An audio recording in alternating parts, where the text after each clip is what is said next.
Le chef du gouvernement congolais, Anatole Kouliné Makosso, a présenté ce lundi 22 juin devant la Chambre basse du Parlement le programme d'action du gouvernement quinquennat 2026-2031.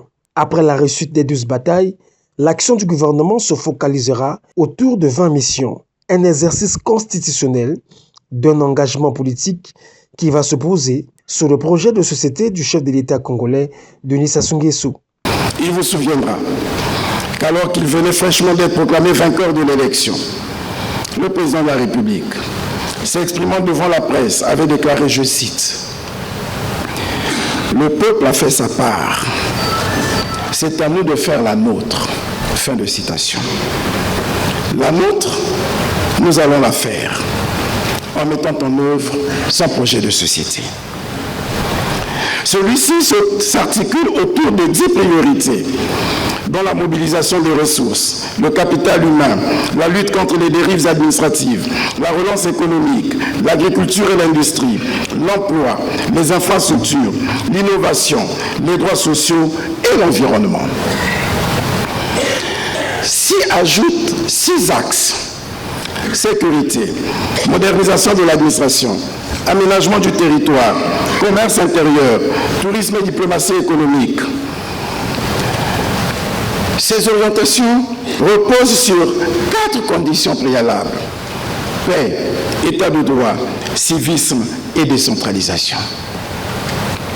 Au total, 20 missions structurent l'action gouvernementale.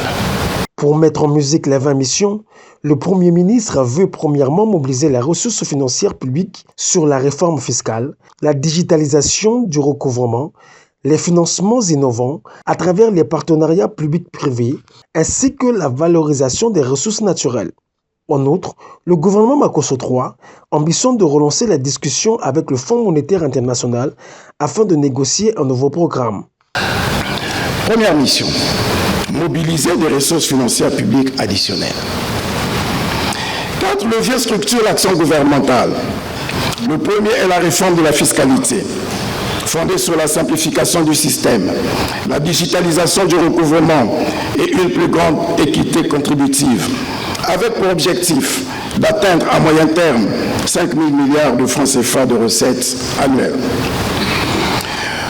Le deuxième repose sur la mobilisation des financements innovants, notamment les partenariats publics-privés, sécurisés par un cadre juridique stabilisé. Le troisième concerne la valorisation des ressources naturelles par leur transformation locale et une meilleure captation de la valeur ajoutée.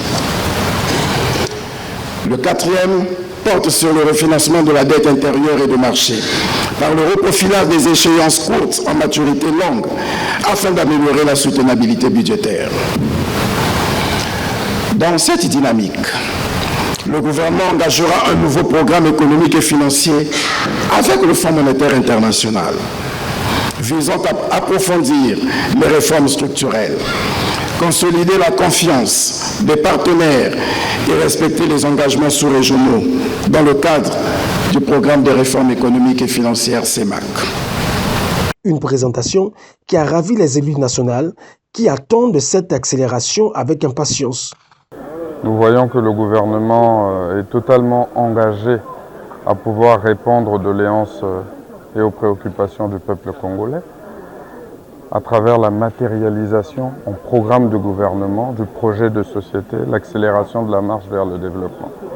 Le Premier ministre nous a présenté l'axe de travail de son gouvernement et nous voyons que les priorités ont été mises vers le retour à l'énergie, un point particulier sur l'électricité, l'eau dans notre pays.